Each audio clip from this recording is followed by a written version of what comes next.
Olá, seja bem-vindo ao episódio do Na Mesa com a Gestão, produzido especialmente para o Fórum de Investimentos da Bradesco Asset, realizado em parceria com o Bradesco Global Private Bank.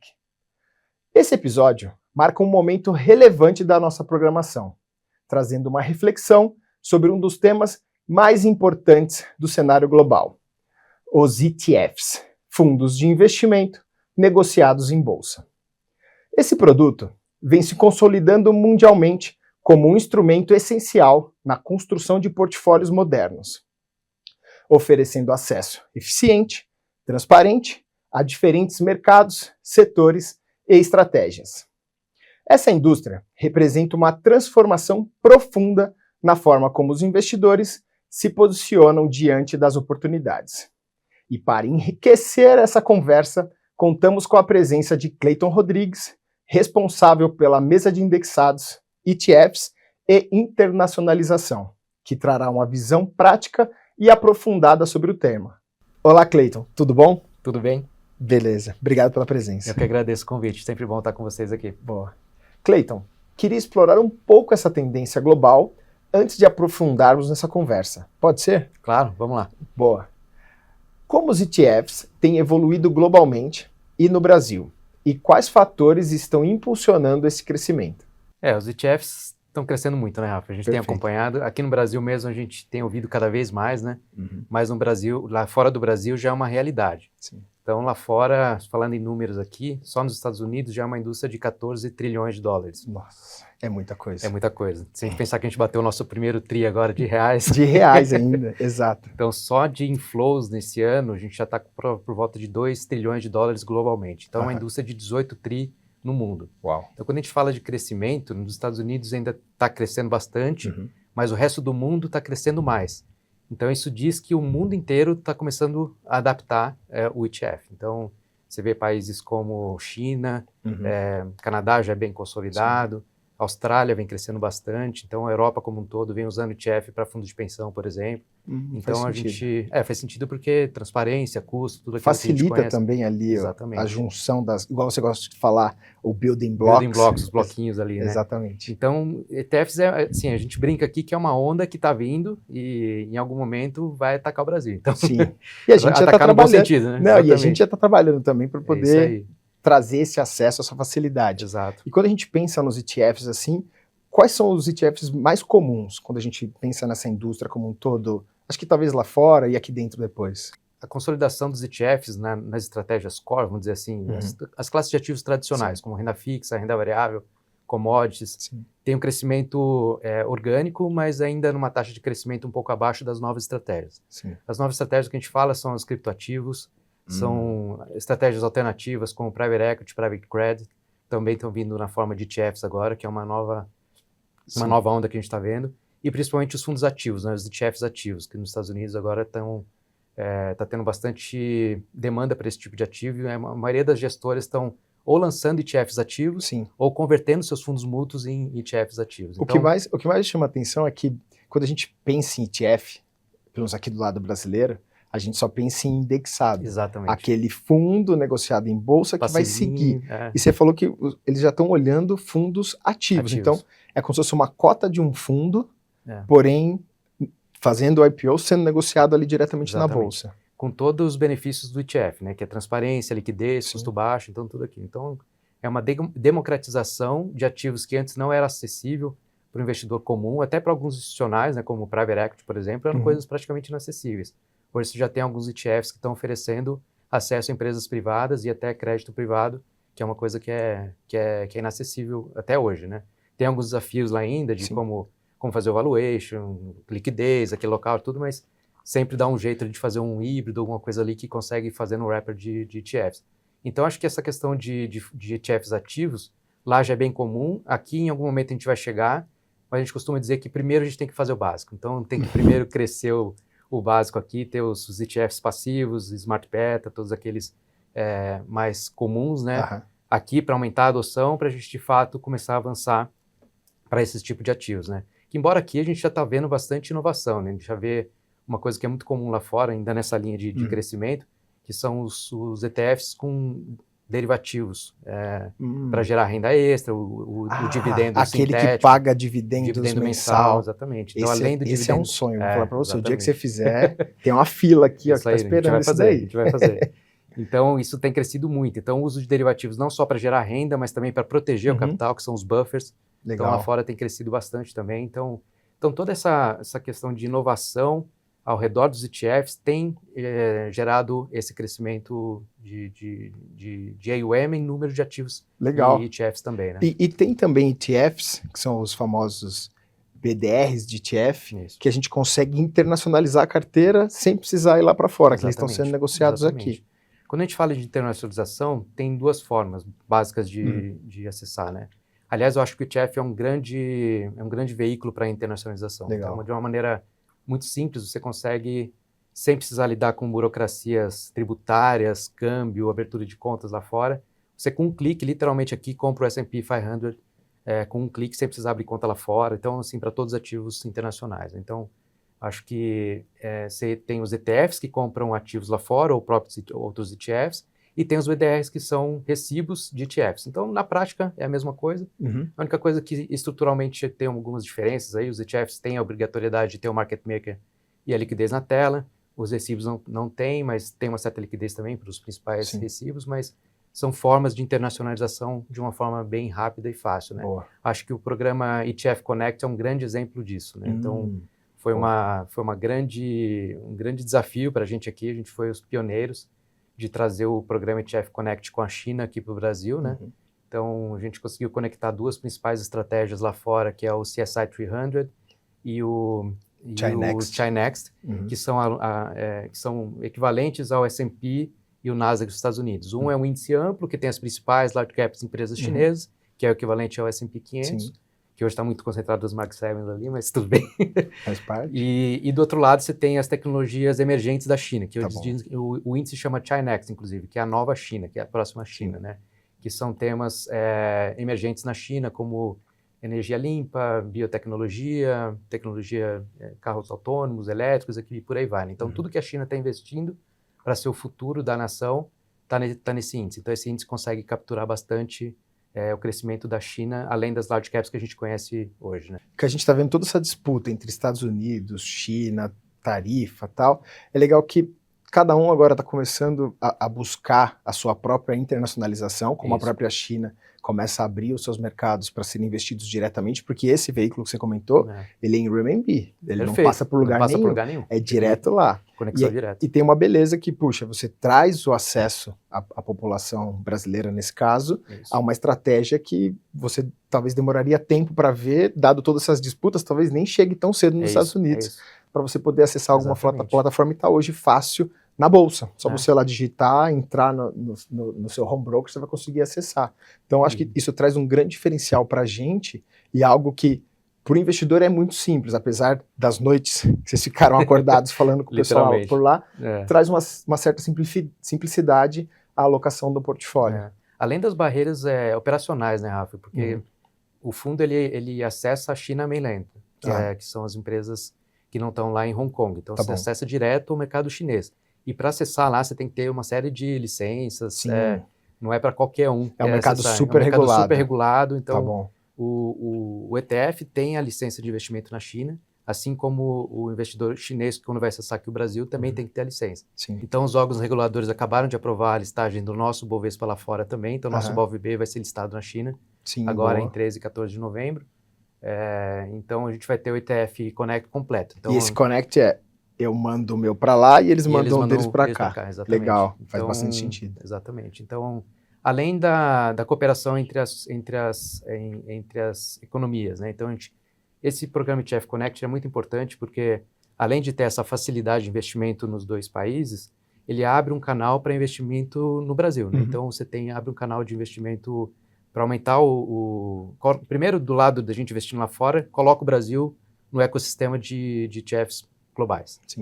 E do lado do chinês, abre um canal também de captação para o mercado local. Né? Então, tem entrada de fato de recursos, né? Então, acho que aumenta o AUM da estratégia, o PL das estratégias e a liquidez também nos ativos. Né? Então, acho que a cooperação entre os países também é legal, né? Porque com esse programa a gente tem tem tido uma série de conversas com os economistas de lá e eles aprendendo um pouco de Brasil, a gente aprendendo mais de China, então essa troca de informações também é super interessante. E esse né? é só o começo, né? A gente fez esse de China e agora tem um mercado amplo para a gente poder navegar, dado que agora todo mundo quer poder acessar estratégias diferentes, de uma forma mais simples, porque o ETF traz essa simplicidade, e também com um custo bem diferenciado, né? Quando você pensa inicialmente nas estratégias indexadas. E quando eu penso nessa parte de transparência, quando a gente pensa nessa parte de acesso, como é que você tem visto a utilização dos ETFs nos portfólios? Porque hoje você tem o cliente private, que tem lá a sua carteira, o seu fundo de investimento, tem ali o acesso dele talvez diretamente a essa estratégia.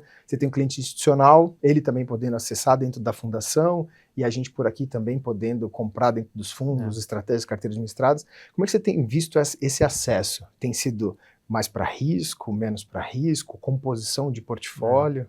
Acho que o principal uso do ETF é a diversificação, né? De uma forma super simples e granular, né? Então, eu costumo usar o exemplo do fundo que é gerido lá em Miami, que é o Global Balanced, que é um fundo de asset allocation global.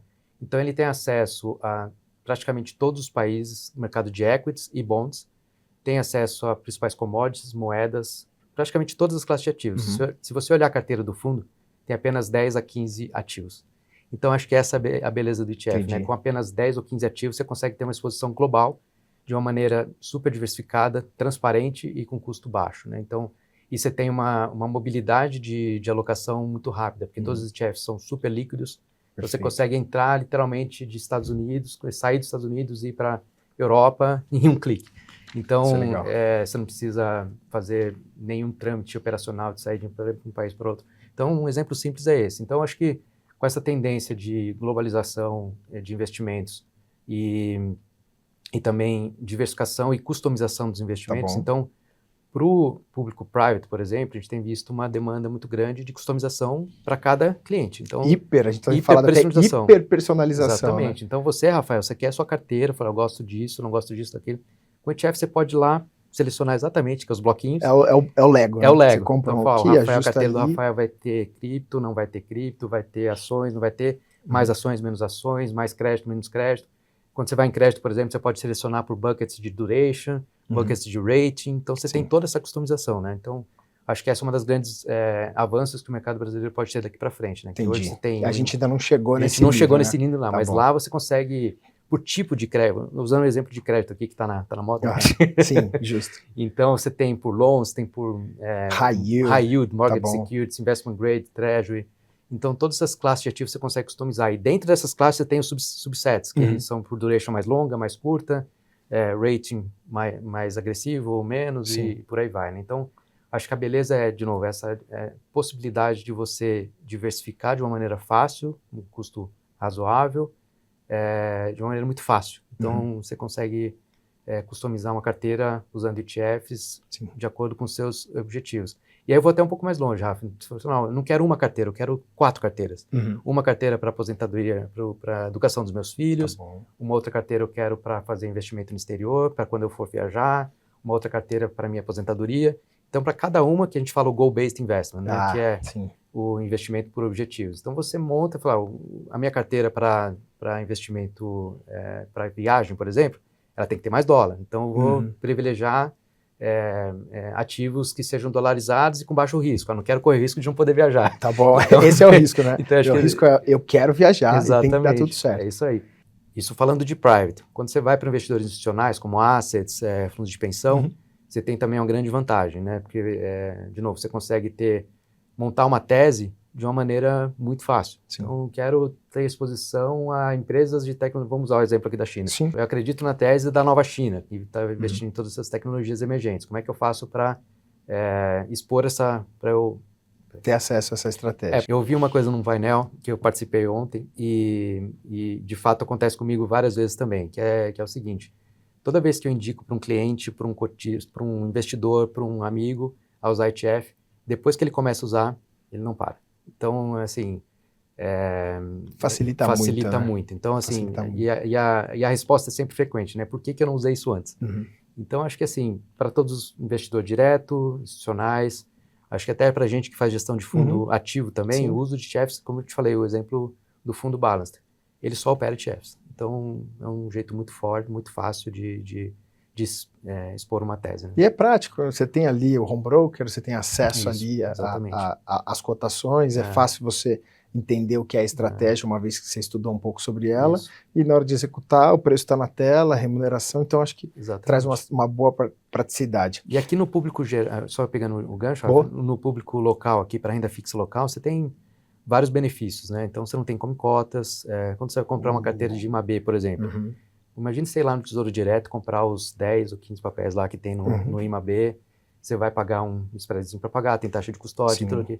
Então acho que quando você vai entrar no ETF, você tem que comparar os custos diretos e indiretos, né? Então, os diretos são a taxa de administração, no caso do ETF. Os indiretos é quando você vai pagar de spread para entrar e sair. E comparar quando você vai ter de spread também para comprar e sair dos papéis. E por aí vai. Então, acho que os ETFs facilitam até operacionalmente, né? Quando você vai fazer um rebalanceamento de uma carteira, por exemplo, você tem que ficar comprando e vendendo um monte de papéis lá. Você vai lá no ETF só, reduz, aumenta. Quando você tem alguém fazendo isso, o time está fazendo isso. Exatamente. Mas o cliente lá, quando Perfeito, for acessar, ele já acessa a carteira pronta. Então, você quer acessar um índice de ativos atrelados à inflação. Você tem o IMAB, que são as NTNBs. Você quer acessar uma carteira do Ibovespa. Tem um índice, tem um ETF que segue o Ibovespa. Então, quando no final das contas, você acaba tendo acesso a todos esses índices e carteiras com uma boleta só, com um valor só, valor baixo, porque é o valor de uma cota no final das contas. Então, no final, é bem acessível, democrático, que acho que é uma palavra que funciona bem para os ETFs. Exatamente. E algo que tem me chamado a atenção a gente está caminhando bem nessas estratégias, trazendo novas estratégias, discutindo qual vai ser o futuro delas e pensando um pouco nessas mudanças que a gente tem passado de regulação, expansão de produtos, inovação no Brasil. Você consegue trazer um pouco do que seriam as perspectivas para esse futuro da indústria de ETFs no Brasil? Bom ponto, Rafa. Acho que a primeira coisa que a gente tem que ter em mente é o potencial de crescimento, né? Perfeito. Então, se a gente fala numa indústria de 10 a 13 trilhões, não sei exatamente qual que é o tamanho da indústria de fundos no Brasil, a gente tem 70 bilhões em ETFs, que é menos de 2%. Quando a gente compara com os Estados Unidos, por exemplo, tem 50%. Mas os Estados Unidos está muito fora, né? Então não dá para comparar. Então, se pegar os países que estão ali na fase de adoção, eles têm por volta de 10 a 15%. Grossamente falando, se a gente está falando de uma indústria de, vamos arredondar para 10 trilhões, se a gente tiver 10% de market share de ETFs, a gente está falando de uma indústria de 1 trilhão. Sim. Então, a gente passaria de 70 bi para 1 trilhão. Lógico que isso aqui, daqui 5 anos, 10, a gente não sabe. Mas acho que uma das coisas que trouxe essa adoção, um dos principais países que cresceram a adoção dos ETFs, foi a mudança do modelo de remuneração dos assessores. Então, esse é a chave. Essa é a chavinha. Então, nos principais países que teve um crescimento exponencial, demorou um certo tempo, até de uns 3 a 5, 1 a 3, 5 anos. Tá bom.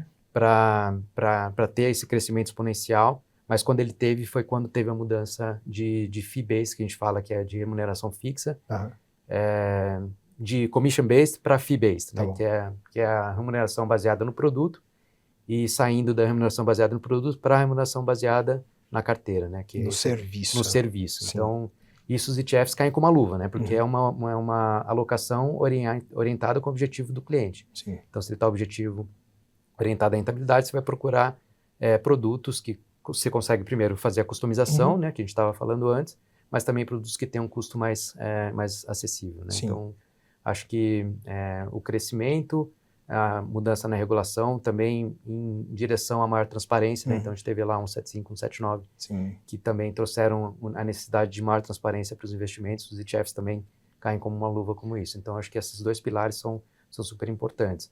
E sem tirar de perspectiva a questão de inovação, né? Então, a indústria de ETFs, acho que ela está tendo uma inovação até muito rápida, né? Então, a gente já vê aqui, acho que os players brasileiros aqui, que a gente brinca os nossos frenemies, né? Que acabam sendo amigos, né? Porque a gente troca muita ideia ali. Então, você tem ETFs excepcionais, assim, trazendo pagamento de renda mensal. Você tem a segunda maior gestora, segunda ou terceira maior gestora é uma gestora de cripto.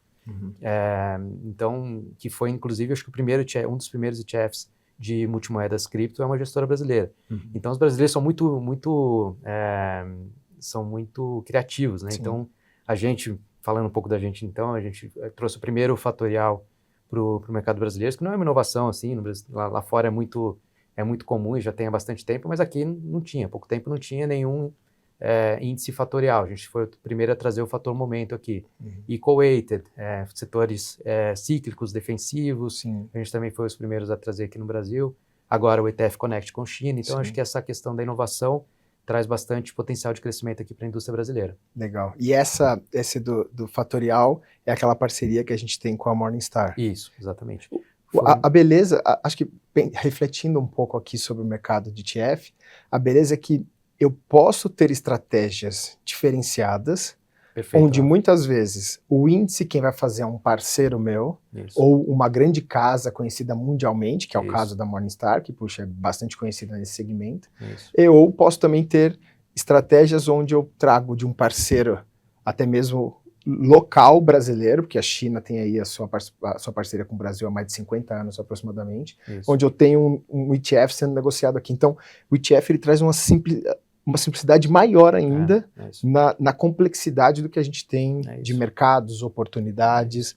Então, eu creio, apesar de parecer torcida, mas eu creio que tem muito espaço para essa estratégia caminhar. Talvez a população, os investidores acessarem um pouco mais, entenderem um pouco mais ali o home broker, execução de ordem, que é algo simples, eles vão perceber no dia a dia que é bem prático, mas talvez essa mudança que seja algo simples, acesso em bolsa, estratégias diferentes, a gente já tem ETFs de cripto, já tem ETFs de China, então é algo muito amplo. A gente tem os novos ETFs de renda fixa aqui também, então é uma grade que eu percebo que ela está em plena expansão e só está no começo, nem começou direito. Então traz um certo otimismo no final das contas, com a capacidade que a gente tem de crescer essas estratégias. Acho que você tocou um ponto excelente, assim, como você comentou no início, né, acho que os indexados ETFs têm essa fama de serem quadradões, aquela coisa simples, né? Mas no fundo, logicamente os índices mais comuns, os core que a gente fala, são relativamente simples mesmo. Mas você tem uma série de índices super sofisticados, como o de momento. Como a gente fez a parceria com a Morningstar, a gente tinha uma metodologia que foi construída em 2016, inclusive, estava live até hoje, até quando a gente lançou, em 2022, 2023.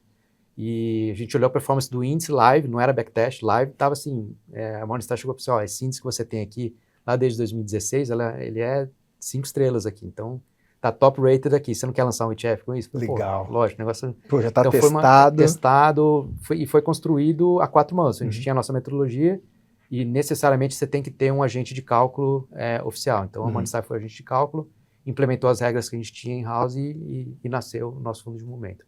E por aí vai, vão ter outros mais, né? Mas é isso. Então você vê que é uma estratégia super robusta, sofisticada, no formato de ETF, com custo super acessível e com todos os objetivos, com todos os benefícios que o ETF traz. Né? Excelente. Muito bom. Cleiton, muito obrigado pela sua participação. Agradeço. Valeu por esse papo. Fica ligado que eu vou te chamar de novo logo mais para a gente poder falar mais e até entrar um pouco mais para falar sobre ETFs. Agradeço a você que participou conosco, acompanhou aqui um pouco das nossas conversas, discussões. Eu queria chamar vocês para acompanhar a gente nas redes sociais, acompanhar o que a gente está construindo de conteúdo e segue a gente, compartilha e espero que vocês continuem aqui conosco no evento, espero que vocês aproveitem. Obrigado, gente. Tchau, tchau.